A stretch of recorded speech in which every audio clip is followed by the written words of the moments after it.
Welcome to the Dancing Druid. I am Root. Today I would like to talk about what I have learned about deep ecology. Now the word ecology comes from the science of biology, where it is used to refer to the ways in which living things interact with each other and with their surroundings. Ecological science, concerned with facts and logic alone, cannot answer ethical questions about how we should live. For that we need ecological wisdom, a deep ecology. Deep ecology has three aspects: to focus on deep experience, deep questioning, and deep commitment.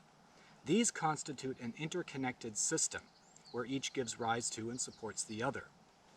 Now, these interconnected aspects evolve together, and harmony is achieved with a consistent philosophy of being, guiding how we think and act in the world, in a way that embodies ecological wisdom. Deep experience is often what sets a person to get started along a deep ecological philosophy. These experiences are often spontaneous, not expected or contrived. It is typically a fundamentally sensuous experience rooted in the primacy of being itself, the act of experiencing through your senses, while at the same time expanding your sense of self beyond your body. I personally have experienced this doing bird sits under the direction of John Young, the tracker, where I practiced a kind of awareness we called owl eyes, or circle sight, or soft sight, which enhances peripheral vision. A key aspect of these experiences is the perception of networks of relationships. There are no isolated objects, rather perceived objects are nodes in a vast web, where the whole is greater than the sum of its parts. There have been a few times where I have had deeply connecting experiences where I felt a strong sense of wide identification with what I was sensing. This identification involved a heightened sense of empathy and an expansion of my concerns to include non-human life. I've realized how dependent we all are on the well-being of nature for our own physical and spiritual well-being. As a consequence, there arose within me a natural inclination to protect ecological systems. Any legal obligation or social coercion to do so became unnecessary. For me, the process of self-realization involves the development of this wide identification in which the sense of self is no longer limited by my personal ego. Since all beings strive in their own ways for self-realization, I recognize that all are endowed with sacred value, irrespective of any economic or other utilitarian value they may have for human ends. The radical thing about deep ecology is that it places our own human striving for self-realization on equal footing with the strivings of other beings: Brother Bear, Mother Spider, Grandmother Maple, and the forest itself as a macroorganism.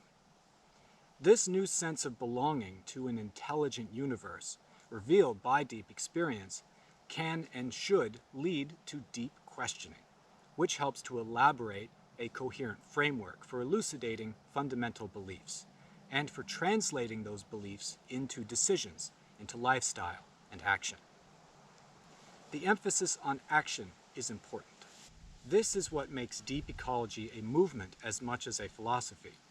Through deep questioning, an individual can articulate a wide-ranging view of life which can guide their lifestyle choices. Now, my many teachers have informed me about ecology and these philosophies, the earliest being tracker and bird language expert John Young, whom I mentioned, and Penny Stark Livingston, an influential figure in the design science of permaculture, as well as Dave Jacke, author of books on edible forest gardening. I have also learned much from the writings of Masanobu Fukuoka and the writings of Vedana Shiva. Learning from teachers is important, but more important is a willingness to question, no matter how much you have learned. In questioning society, I have come to better understand its underlying assumptions from an ecological point of view. If we look at the collective psychological origins of the current ecological crisis, we can find the related crises of social and racial justice. If we look deeply into the history of the West, we find the roots of anthropocentrism as it has manifested in our science, philosophy, and economics.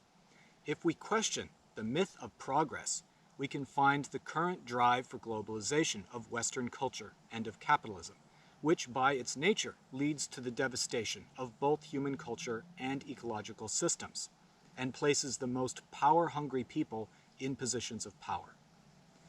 Balancing all of this questioning is commitment, which flows out of the process of combining deep experience with deep questioning. Where an ecological view is developed, people tend to act from their whole self, giving rise to tremendous power and commitment. Now, such actions tend to be peaceful and democratic, and I believe that they will lead us towards ecological sustainability. Also, uncovering the ecological self gives rise to gratitude, which gives rise to joy, which gives rise to more involvement, which in turn leads again to wider identification and in turn greater commitment. I hope you will soon find time to spend immersed in nature, in a garden, a park, or forest. And I encourage you to soften your eyes. Don't focus on any one thing. Instead, settle into your peripheral vision. Take in everything at once. Listen for the tiniest sound, and expand your awareness to hold everything you can sense. Hold that long enough, and you may find your sense of self to expand as well. Until next time, you have all my very best wishes for your peace and happiness. Wik ik de kanchi chagu kaksha pi chagut sibi nensaiga. Kwansam kakwa etskam nensaiga iwa hat. Wik hlaska chagu tilaham, wik kanach ta alapus. Hlaska wik pilton ilip yaka chagu gumducks.